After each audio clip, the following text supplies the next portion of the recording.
Elle est sale de non-transparence. Elle est sale de vocabulaire dévalorisant. Elle est... Comme le dit Thomas Sankara, il faut s'en débarrasser.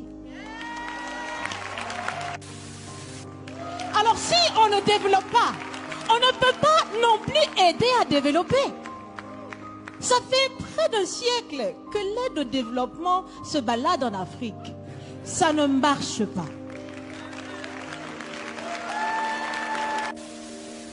On se rappelle du discours du président du Ghana face à Emmanuel Macron. Lorsque l'on regarde l'Afrique et que l'on considère ses ressources, c'est l'Afrique qui devrait donner de l'argent aux autres pays. Bon, c'était déjà du lourd face à Macron.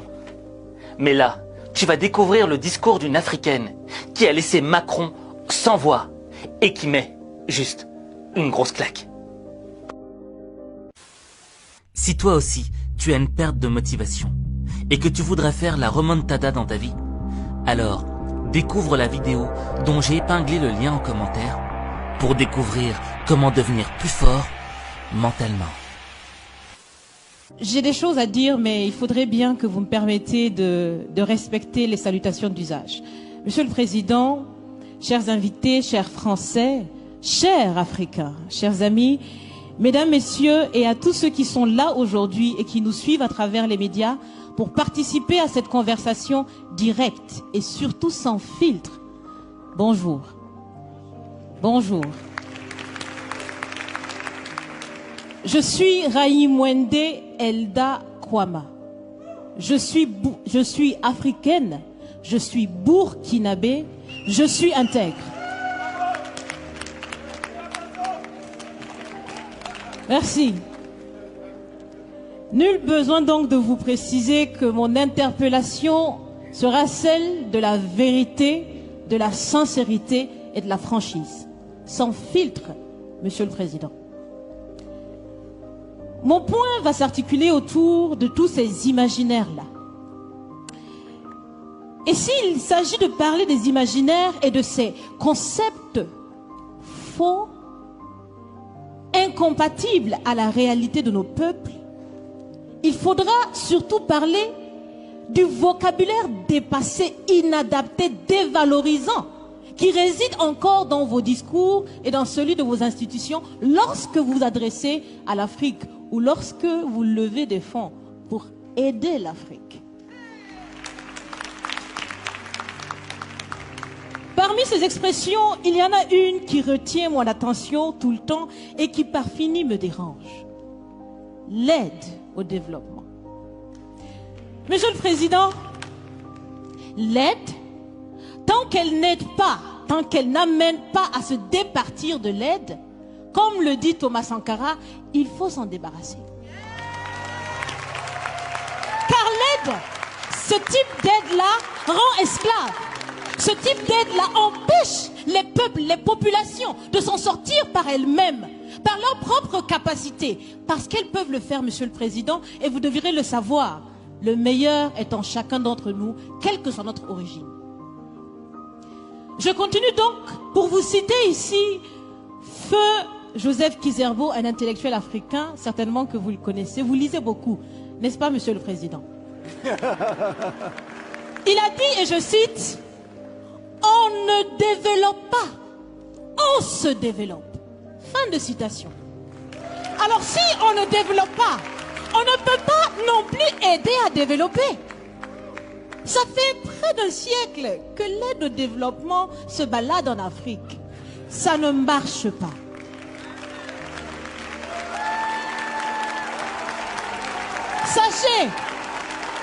Sachez que l'Afrique se développera par elle-même, par le potentiel local et celui de la diaspora, et certainement dans l'interdépendance avec les autres nations de la planète, mais surtout à travers des collaborations saines.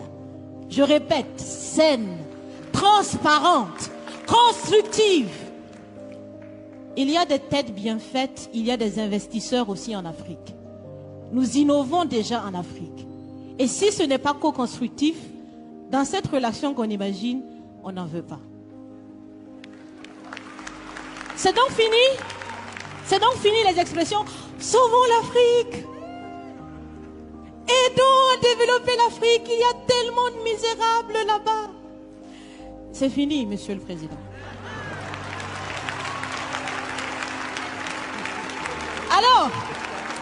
Alors, si on doit vivre ensemble, parce qu'il le faut à tout prix, ça sera dans l'interdépendance, je répète, mais surtout et aussi dans le respect et la valorisation des uns et des autres.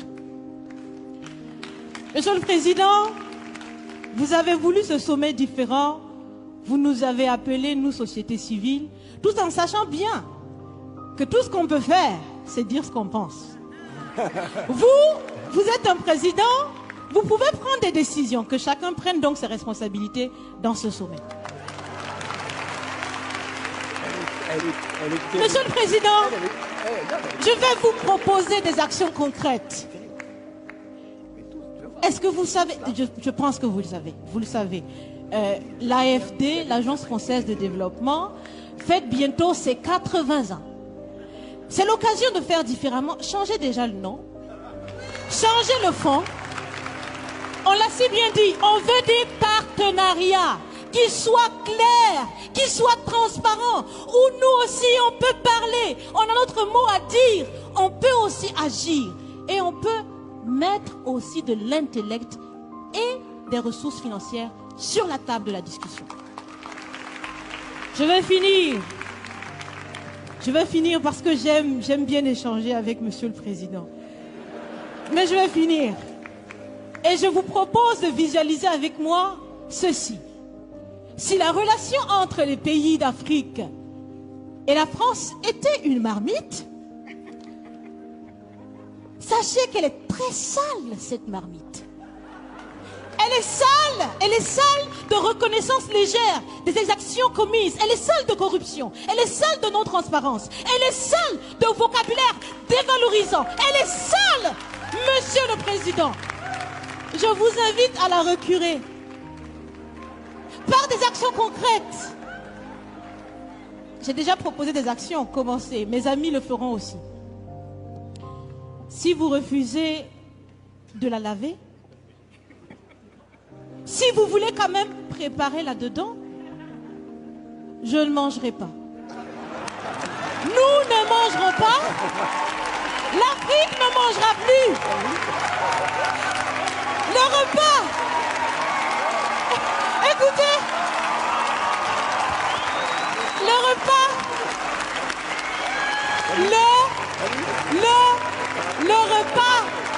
Le repas sera prêt. Vous serez le seul à table avec un appétit difficile. À bon entendeur, salut. Merci.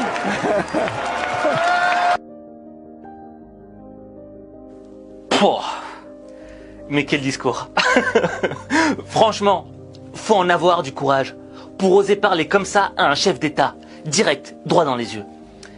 Et ce que je voudrais mettre en évidence dans ce discours, le premier élément qui me semble le plus important, c'est quand cette jeune femme a mis en évidence le fait que on ne développe pas, mais on se développe.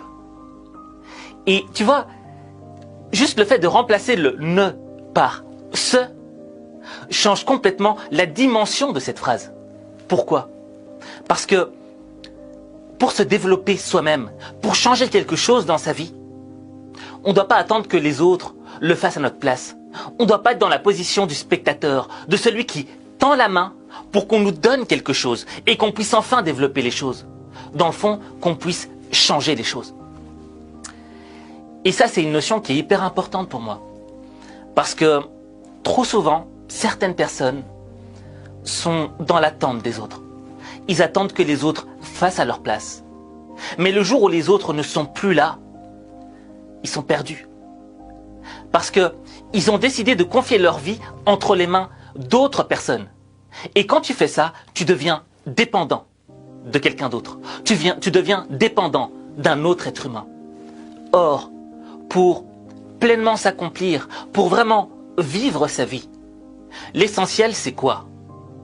C'est d'être indépendant des hommes et dépendant de soi.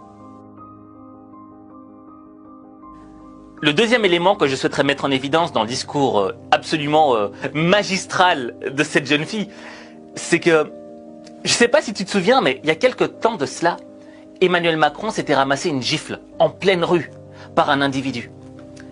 Macron s'avance décontracté vers une foule qui l'attend derrière des grilles.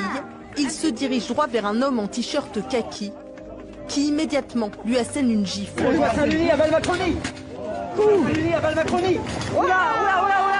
Le président est aussitôt écarté. C'est clair que répondre comme ça par la violence, c'est pas une bonne chose. Même si on peut comprendre la frustration, le côté émotionnel qu'on n'arrive plus à gérer, et pam, on attaque, tu vois. Mais ça n'apporte pas de solution. Ça ne change rien. T'auras beau donner 10 000 claques à Emmanuel Macron, rien ne changera. Les choses resteront figées. Et au contraire, ça n'apportera que plus de rancœur, plus de haine, un climat de violence. Cette jeune femme nous a démontré une chose. Elle nous a démontré que on pouvait mettre une claque sans toucher son adversaire. Et ça, ce sont les claques les plus puissantes. Pourquoi?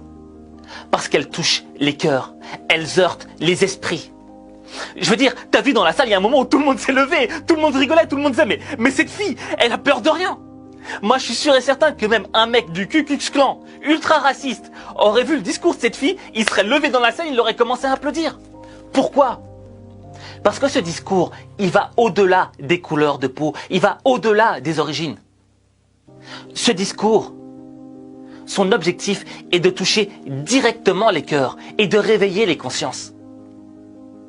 Et quand tu es capable de mettre des claques intellectuelles aux gens, c'est là que les gens se lèvent et qu'ils prennent conscience et qu'ils disent mais putain en fait, ouais, il y a moyen de changer les choses. Mais il faut relever ses manches. Et ça, c'est les meilleures claques que tu peux donner aux gens. Parce que, bon, je suis pas dans une relation conflictuelle avec Emmanuel Macron, tu vois ce que je veux dire. Mais je pense que Emmanuel Macron, quand il a entendu ça, il a ramassé cette petite claque. Parce que c'est quand même le président de la République française, tu vois. Et il y a une fille qui arrive de nulle part et qui le met en PLS. Je veux dire que il a peut-être été un petit peu touché dans son ego. Mais je suis sûr et certain qu'il a pris conscience de certaines choses. Et que ce discours, même si parfois dans la forme, il pouvait paraître agressif, je suis sûr et certain qu'il va déboucher sur des choses positives. Tu vois? Et que si Emmanuel Macron l'a mal pris au début, par après, je pense c'est un homme intelligent. Il n'y a rien à dire. Il va prendre conscience qu'elle a dit des vérités. Que la bouche de cette fille était remplie de vérités. Et je pense qu'on doit tous prendre exemple sur cette jeune femme. C'est-à-dire que, tu vois, parfois il nous est difficile de dire des vérités. Parfois on a peur de heurter les gens. Et parfois, quand on dit des vérités, on les sort d'une manière assez brutale et agressive. Parce qu'on est rempli d'émotions. Parce qu'on a envie juste de remettre les choses en place, quoi. Je perds mes mots, tu vois. C'est l'émotion qui monte, c'est l'émotion. Mais cette jeune femme, elle nous a démontré que il n'y a rien de mieux que de dire la vérité. Parce que c'est la vérité qui change les choses. C'est la vérité qui améliore les choses. Alors certes, parfois, il y a des vérités qui font mal à entendre. Mais sans vérité, il est impossible de changer ta vie. Parce que ta vie, il n'y a que toi qui peux la changer. Il n'y a que toi.